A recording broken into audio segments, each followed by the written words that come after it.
Hello friends, स्वागत है आपका अपने ही YouTube channel medical knowledge point के ऊपर। तो आज हम बात करने जा रहे हैं एक इम्पोर्टेंट टॉपिक जिसका नाम है इमरजेंसी इंजेक्शन। इमरजेंसी इंजेक्शन क्या होते हैं, कितने टाइप्स के होते हैं, इसके बारे में हम कंप्लीट A to Z बात करेंगे। इससे पहले मैं आपको बता दूं, यदि आप एक मेडिकल स्टूडेंट हैं तो आपको इन इमरजेंसी इंजेक्शन के बारे में नॉलेज होना बहुत ही ज़रूरी है।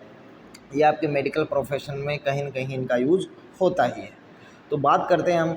सबसे पहला हमारा जो इमरजेंसी इंजेक्शन है उसका नाम है एट्रोपिन इंजेक्शन। एट्रोपिन इंजेक्शन देखिए, एट्रोपिन इंजेक्शन के अंदर इसकी जो डोज है 1 ml के अंदर 0.4 मिलीग्राम इसका अमाउंट होता है। इसका रूट ऑफ एडमिनिस्ट्रेशन है वो IM इंट्रामस्कुलर भी ले सकते हैं और इसके अलावा इंट्रावेनस भी। आपको पता है कि इंट्रावेनस है वो डायरेक्ट जो इंजेक्शन का अमाउंट है वो डायरेक्ट वेंस के अंदर जाता है। वेंस के में जाने के बाद में हार्ट में जाता है, हार्ट से पूरी बॉडी के अंदर सर्कुलेट कर दिया जाता है। Use in treat the bradycardia. Bradycardia एक कंडीशन होती है हार्ट की, जिसके अंदर की हार्ट बीट जो एबनॉर्मल हार्ट बीट हो जाती है उसको बोलते हैं एरिथमिया। उसके अंदर नॉर्मली ये 72 बीट से घटकर कम होने हो जाती है तो उसको ब्रेकिकार्डिया बोलते हैं। इसके अंदर यूज़ कर सकते हैं। इसके साथ साथ ही जो ऑर्गेनोफॉस्फेट पॉइजनिंग के केसेस होते हैं, फॉर एग्जांपल ये ऑर्गेनोफॉस्फेट जो पॉइजनिंग है वो इंसेक्टिसाइड और पेस्टिसाइड होते हैं जो कई बार फार्मर जो है उसका यूज कर लेता है। तो ऐसी कंडीशन में आपको देना है एट्रोपिन इंजेक्शन। ओके, अब हम चलते हैं नेक्स्ट इंजेक्शन के बारे में। उसका नाम है फ्रूसेनामाइड। फ्रूसेनामाइड इंजेक्शन। अब देखिए इसके अंदर क्या है, फ्रूसेनामाइड इंजेक्शन के अंदर 1 ml के अंदर 1 मिलीग्राम इसकी डोज होती है। इसका रूट जो है IM और IV दोनों से ले सकते हैं, इंट्रामस्कुलर और इंट्रावेनस। अब कौन सी कंडीशन में फ्रूसेनामाइड इंजेक्शन दिया जाता है तो इसके यूजेस क्या हैं? To treat the fluid retention and swelling. अब देखिए इसको समझते हैं कि फ्लूइड रिटेंशन क्या होता है।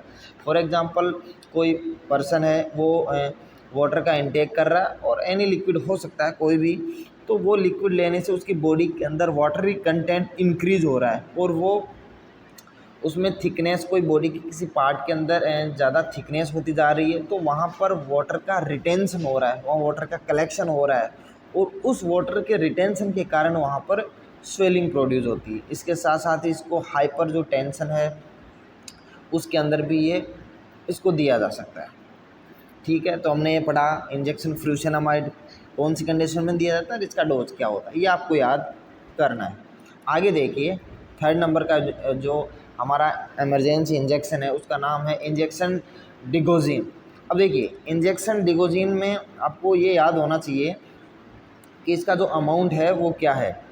तो ये 2 ml के अंदर 0.5 मिलीग्राम इसका अमाउंट होता है, ये आपको लर्न करना है। 2 ml के अंदर 0.5, इसका मतलब 1 ml के अंदर 0.25 मिलीग्राम इसका अमाउंट होता है। क्योंकि जो इसकी बॉटल्स होती हैं जिसके अंदर इसकी पैकेजिंग होती है तो वो चेंज होती रहती है, तो आपको ये हमेशा कंपलसरी ये ज़रूर याद रखना है कि इसके 1 ml के अंदर इस इंजेक्शन का अमाउंट कितना होता है।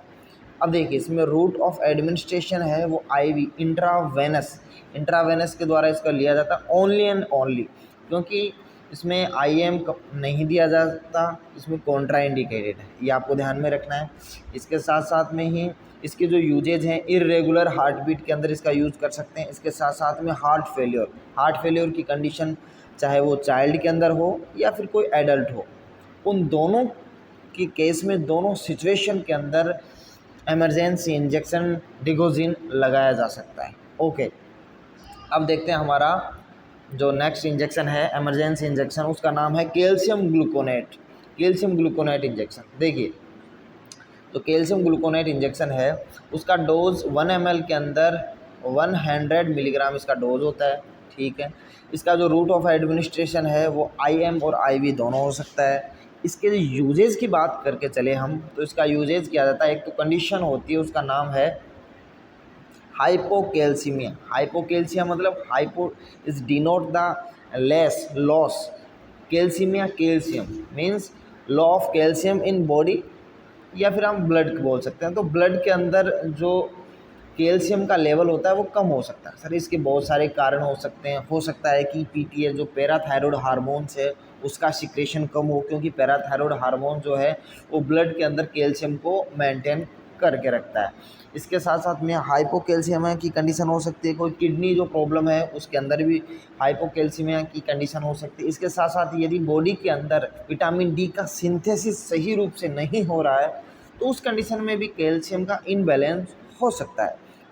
ठीक है, तो हाइपोकैल्सीमिया कंडीशन के आप इस कंडीशन में कैल्शियम ग्लूकोनेट का इंजेक्शन दे सकते हैं। इसके साथ साथ ही जो कोई मैग्नीशियम है उसकी वजह से कोई टॉक्सिसिटी प्रोड्यूस हो गई है तो उसमें इसका यूज़ कर सकते हैं।